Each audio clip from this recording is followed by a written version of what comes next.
Good morning and welcome back to the morning commute with Hopi living in the city. Guess what, everyone? It is Friday. We have an outside temperature of 55 degrees and we are cruising good. I hope you guys had a great week and let's finish it off happy and productive. So I got me a cup of coffee here. I made my burrito this morning and I don't know why I didn't. Well, I was running a little behind. I got up on time. It's just I got distracted, so I didn't pack any lunch, and that's not good. Unless I can find like a budget lunch out there, some kind of lunch special. I know some of the burger joints, they have like the $5 meals or something, but sometimes the food tastes old and I don't know, it just like weighs you down and you don't feel good after eating them.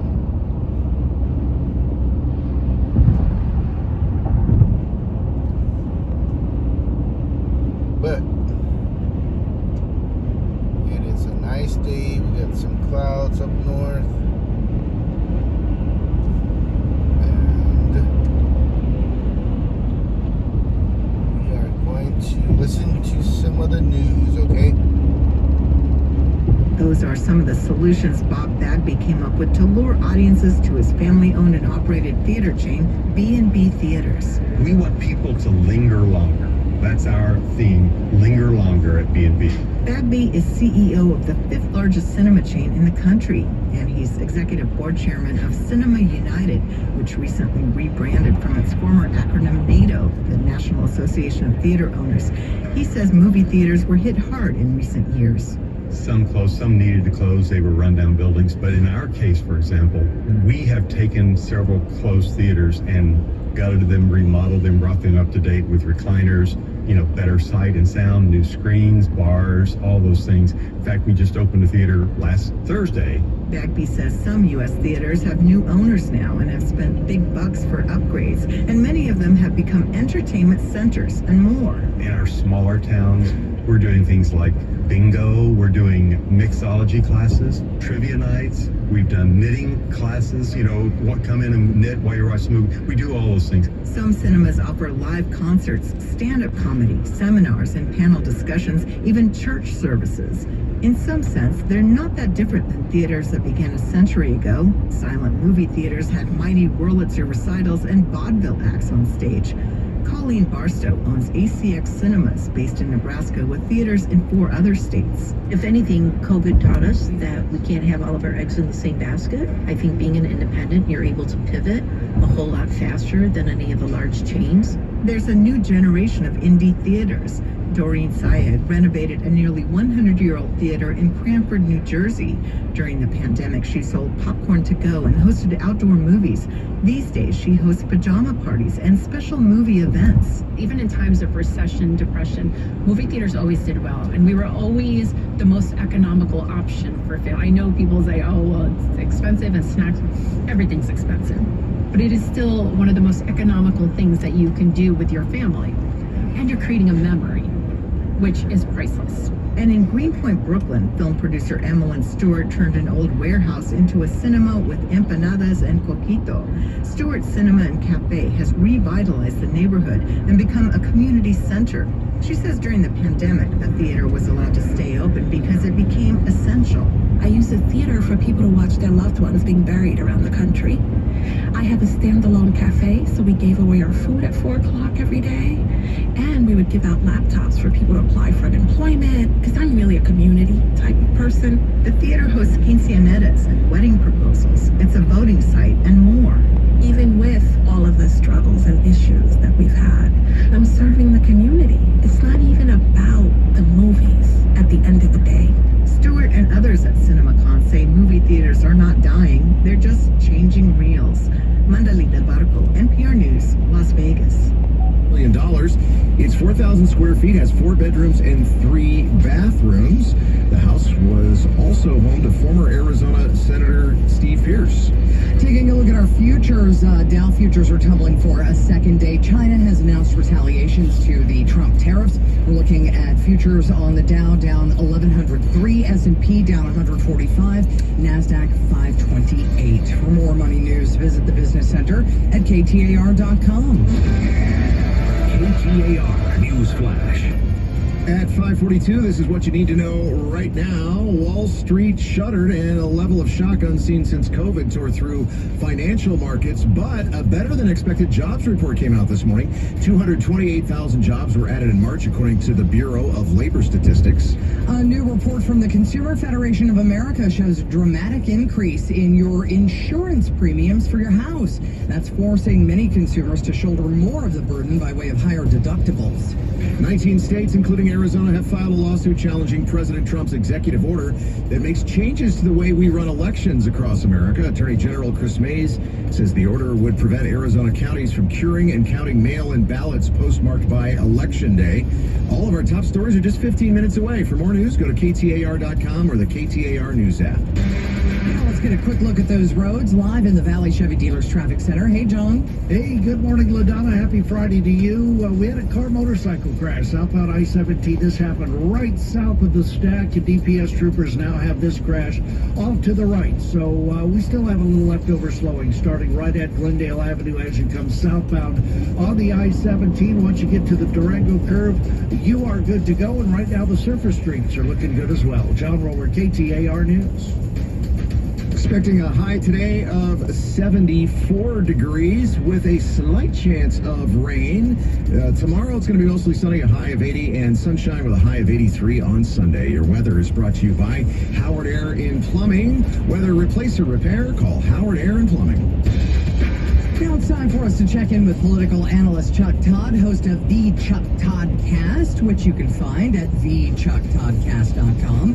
Chuck, based on what's currently happening to our 401ks, we're talking mostly about one topic, and that is tariffs. We'll get Chuck here in just a minute. It looks like we lost him for just a second. But of course, the reaction to the tariffs has been a little harried, let's call it. Yeah. The big drops yesterday on Wall Street, the futures being down because of China's reciprocal tariffs. So it's really all people are talking about. So, Chuck, you're a political analyst, so analyze the tariffs in a political way. Does this mean that the House and the Senate are going to be Democrat-controlled after the 2026 midterm elections? Will it bleed down to the state level if these tariffs continue to put a hurting on the economy? Well, look, it's hard not to view it that way. I thought Rand Paul did pretty good political analysis 2 nights ago when he said, look at what happened after the 1920s, the last time tariffs like this were implemented by a Republican Party. As he noted, essentially Republicans weren't allowed to control any part, all of Congress for 60 years. Mm-hmm. So, history says this could be a huge problem. Now, let's look at the actual math. The Senate map's pretty tough for Democrats, right? You would have to be looking at a 2010, 1994 in reverse type of situation. Watergate 74 for, I think, Democrats to win control of the Senate. But the House, my goodness, that's something that actuary tables could take care of before November of 2026, the way the margin is so thin. So, I think if you're looking for tariff relief, if you're wondering how come Congress isn't taking back its rightful authority here, you probably can't look at a realistic scenario of that until January 2027. Because I do think a Republican Senate and a Democratic House would take the tariff keys away from President Trump. But I don't think House Republicans will bail on it. Senate Republicans, you're already seeing the discomfort. They're more willing to talk about it. But the House Republicans wouldn't be there without him, right? So they're going to give him more leeway. He's got a bulwark there. But I think politically this is one of those things that could be one of these years where we'll say 2026, remember that, and we'll compare it to 1974 or 2010 or 1994. You know, when you look at tariffs being used perhaps as a negotiating, throwing it out there as a negotiating tactic. Which is what Wall Street thought a month ago. Right, which is what Wall Street thought a month ago. Now they're starting to take it, I guess, a little bit more seriously, or perhaps thinking that these are set in stone. Are they really set in stone? You know, it's a great question. There was back-to-back headlines. One of my favorite news sites I like to check in on all the time is Political Wire. And there were back-to-back, you get back-to-back headlines, right? What? You see how far I've come as like a violinist in a mariachi?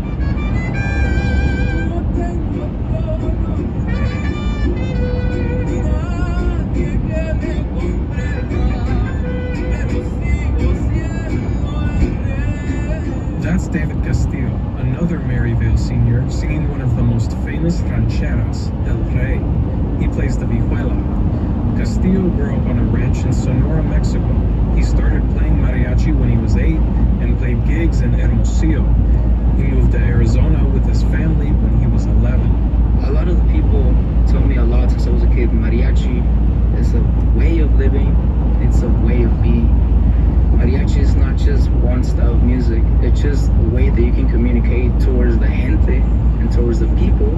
You gotta be communicative towards that type of music.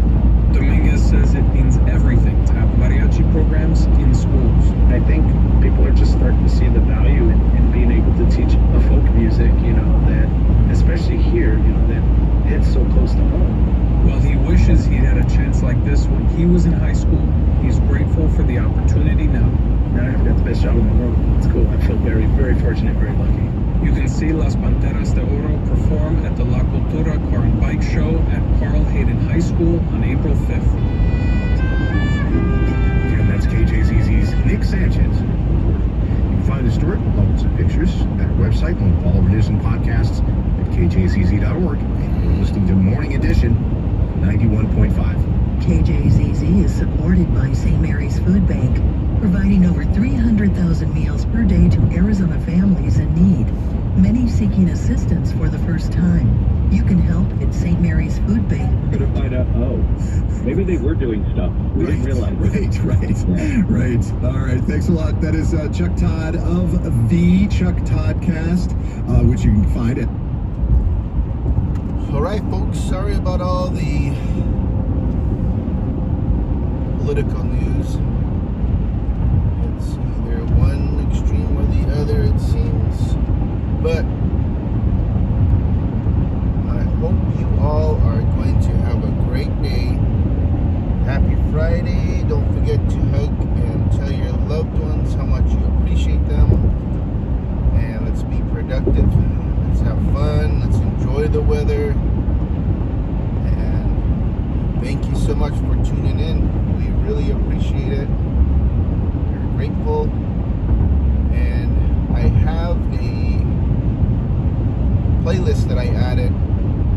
It's for native or indigenous YouTubers. If you have anyone that you like to watch or you can recommend, put it in the comments and we'll add it. I'd like to just have a playlist that people can go to and just sort through all the different indigenous or native YouTubers. If you're just chilling, you can watch them and just relax and maybe do some vlogging yourself. It seems like a lot of natives are shy and we don't always want to be on camera, but it's during the pandemic, I think a lot of us decided, it's about time just to start. And we started just because we couldn't really go visit anyone, we couldn't see anyone, and we just wanted to see what's going on out there. So I like to watch others, and they're wherever they live, wherever they're from, some of their culture, their arts, traditions. So yeah, that's what's going on. Just let us know and we'll put it in the playlist. Have a great day.